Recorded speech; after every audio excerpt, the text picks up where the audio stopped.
Hi friends, welcome to my channel. இன்றைக்கி நம்ம எதை பற்றி பார்க்க போகிறோன்னா, நம்மளுக்கு குழந்த எப்போ தலை திரும்பும், அது எப்படி தலை திரும்பினதுக்கு என்ன அறிகுறிகள்லாம் இருக்குது அப்படிங்கிறத பற்றி தான் பார்க்க போகிறோம். வாங்க ஃப்ரெண்ட்ஸ், வீடியோக்குள்ளே போகலாம். இது என்னுடைய அனுபவத்தில் உள்ள அறிகுறியை தான் சொல்கிறேன் ஃப்ரெண்ட்ஸ். உங்களுக்கும் இந்த மாதிரி அறிகுறியெல்லாம் இருக்குதான்னு பாருங்கள். குழந்த தலை திரும்புறது சில பேர்த்துக்கு 32 33 வாரங்கள்லேயே திரும்ப ஆரம்பிக்கும். எனக்கு 36 வாரத்துக்கு மேலே தான் திரும்பிச்சுது. அது தலை திரும்புறது எனக்காகவே தெரிஞ்சுது. தலை திரும்புன்னா நம்மளுக்கு எப்போதுமே யூரின் அடிக்கடி வந்துக்கிட்டே தான் இருக்கும். நம்மளுக்கு குழந்த தலை திரும்பிடுச்சு அப்படின்னாலே யூரின் இன்னும் அதிகமாக தான் வந்துக்கிட்டே இருக்கும். ஏன்னா நம்ம குழந்த தலை திரும்பினதுமே தலை, ஷோல்ட்ரு, கை எல்லாமே கீழே வந்துடும். அது நம்ம யூரின் பை அது ரொம்ப அப்படியே அமுக்கிக்கிட்டு ரொம்ப புஷ் பண்ணுற மாதிரி இருக்கும்.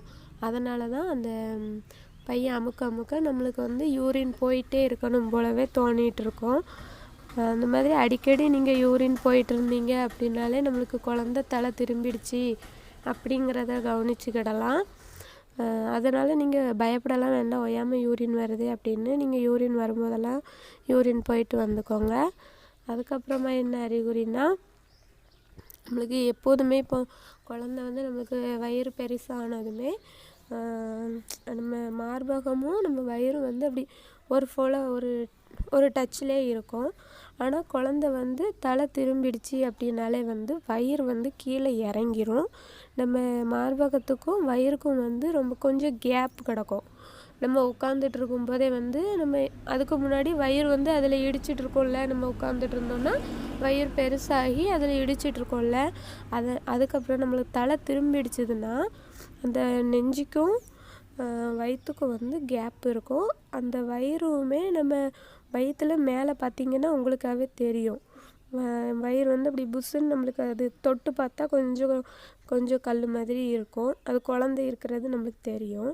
ஆனால் தலை திரும்பி குழந்தை கொஞ்சம் கீழே இறங்கிடுச்சு அப்படின்னாலே அந்த மேலே நீங்கள் தொட்டு பார்த்தாலே தெரியும். வெறும் வயிறு மட்டும்தான் அந்த மாதிரி இருக்கும். நம்ம குழந்தை இருந்த மாதிரி இருக்காது. குழந்தை கீழே இறங்கிடுச்சுல, அதனால் மேலே அப்படி கொஞ்சம் தொழுப்பாகவே தான் இருக்கும்.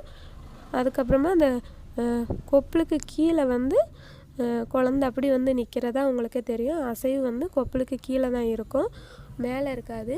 கை கால் அசைவு அதிகமாக தெரியாது. கையை வச்சு தான் நம்ம பாப்பா டிஷும்னு நம்ம வயிற்றில் இடிச்சிட்டே இருப்பாங்க. அது அது தலை திரும்பிடுச்சுன்னா நம்மளுக்கு அதிகமான அசைவு இந்த கொப்பளுக்கு கீழே தான் தெரியும். ஏன்னா கீழே வந்துடுவாங்கல்ல, அவங்களுக்கு வெளியில் வரக்கூடிய நாள் நெருங்கிடுச்சு. அதனால் பாப்பா கீழே வந்துடுவாங்க. கீழே வந்துட்டு கையை வச்சு டிஷும்னு இடிச்சிட்டே இருப்பாங்க. அது ஒரு அறிகுறி ஃப்ரெண்ட்ஸ். அதுக்கப்புறம் பார்த்திங்கன்னா, நம்ம குழந்தையோட தலை நம்ம கீழே அதோட வாசலில் இடிக்கும் வெளியில் வர்றதுக்கு தலை திரும்பிடுச்சு அப்படின்னாலே. அப்படி இருக்கும்போது நம்மளுக்கு பிறப்புறுப்பு கொஞ்சம் வலி கொடுக்க ஆரம்பிச்சிடும். பிறப்புறுப்பு கொஞ்சம் வலி, குழந்த பிறக்கிற டைம் வந்துடுச்சு, தலை திரும்பிடுச்சு, அது குழந்த புஷ் பண்ண பிறப்புறுப்பு வலிக்க ஆரம்பிச்சிடும். அதனால் நீங்கள் ஒன்றுமே பயப்பட வேண்டாம். நம்மளுக்கு குழந்த பிறக்கிற டைம் நம்மளுக்கு நெருங்கிக்கிட்டு இருக்குது அப்படிங்கிற ஒரு அறிகுறி தான் அது. இதை வச்சும் நீங்கள் கண்டுபிடிச்சிடலாம் ஃப்ரெண்ட்ஸ். யூரின் பை அதிகமாக நம்ம குழந்த இடிச்சிட்டே இருப்பாங்க.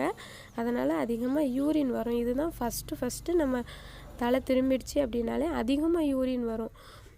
அது உங்களுக்காகவே தெரியும். அந்த யூரின் பையை இடித்து கையை வச்சு குத்தி அது ஒரு வலி மாதிரியே இருக்கும். அது ஒரு எப்படி சொல்ல, அப்படி பிடிச்சி இழுத்த மாதிரி இருக்கும். யூரின் பையை பிடிச்சி கையை வச்சு இழுத்த மாதிரி இருக்கும். நம்ம பாப்பாலாம் அப்படி தான் பண்ணுவாங்க. அந்த மாதிரி இழுத்த மாதிரியே தான் இருக்கும் தோணும். அப்படி இருந்தாலே உங்களுக்கு குழந்த தலை திரும்பிடுச்சின்னு தான் அர்த்தம். அதுக்குன்ட்டு எல்லாத்துக்குமே 36 32 36 இந்த வாரத்துக்குள்ளே குழந்த தலை திரும்பிடணும், இல்லைன்னா நார்மல் டெலிவரி ஆகாது அப்படின்ட்டுலாம் கிடையாது. எப்போ வேணாலும் குழந்த தலை திரும்பும். சில பேர்த்துக்கு டெலிவரி டயத்தில் கூட தலை திரும்பி குழந்த பிறக்கும். ஒவ்வொரு உடம்பு வாக்கு தான் இருக்குது. ஆனாலும் நம்மளுக்கு தலை திரும்புறதுக்கு நம்ம வந்து கொஞ்சம் எக்ஸசைஸ்லாம் பண்ணணும், கொஞ்சம் நடக்கணும். நடக்கவே நம்மளுக்கு வந்து தலை திரும்பி நம்மளுக்கு வந்து நார்மல் டெலிவரி ஆகிறதுக்கு நல்ல ஒரு வாய்ப்புகள் வந்து அதிகமாக இருக்குது. நான் ஏற்கனவே ஒரு வீடியோவில் சொல்லியிருக்கேன். கர்ப்பிணி பெண்கள் வந்து நீங்கள் உங்களுக்கு ஒரு 8 மாதம் ஆயிடுச்சு அப்படின்னாலே நடக்கிறதுக்கு ஆரம்பிச்சிருங்க. நீங்கள் வீட்டுக்குள்ளே உங்களுக்கு இடம் எனக்கு கம்மியாக தான் இருக்குது, என்னால் எனக்கு சின்ன ரூமில் தான் நாங்கள் இருக்கோம், என்னால் நடக்க முடியல அப்படின்னா நீங்கள் வெளியில் ரோட்டில் எல்லாம் நடக்க வேணாம். கார் வரும், வண்டி வரும், அங்கேயெல்லாம் நடக்கண்டா.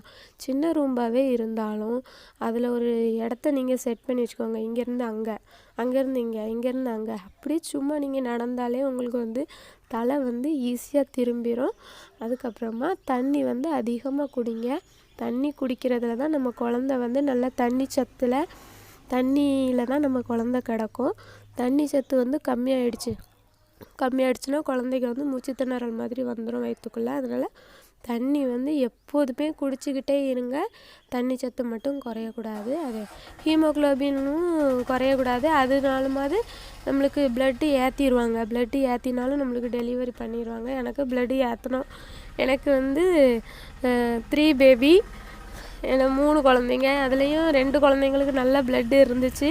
3ஆவது குழந்தைக்கு அந்த டயத்தில் வந்து எனக்கு வந்து டெலிவரி 9 மாதம், டெலிவரிக்கு ஒரு 2 வாரம் தான் இருக்குது, எனக்கு ப்ளட்டு காணாது அப்படின்ட்டாங்க. ப்ளட் டெஸ்ட் எடுத்ததில் என்னம்மா உனக்கு ரொம்ப ப்ளட்டு கம்மியாக இருக்குன்ட்டாங்க. எனக்கு ஒன்றுமே என்ன செய்யனே தெரியலை. அதுக்கப்புறமா பார்த்தீங்கன்னா அதுக்கு ஒரு டிப்ஸ் உங்களுக்கு சொல்லியிருக்கேன். ரத்தம் வந்து அதிகரிக்கிறதுக்குன்னு வார்த்தையில் ரத்தம் அதிகரிக்கிறதுக்கு இன்னும் ஒரு டிப்ஸு நான் சொல்கிறேன் ஃப்ரெண்ட்ஸ். அதை நீங்கள் ஃபாலோ பண்ணுங்கள். அந்த 2 வாரத்துக்குள்ளேயே எனக்கு எவ்வளவு ரத்தம் அதிகரிச்சுது அப்படிங்கிறதையும் நான் சொல்கிறேன்.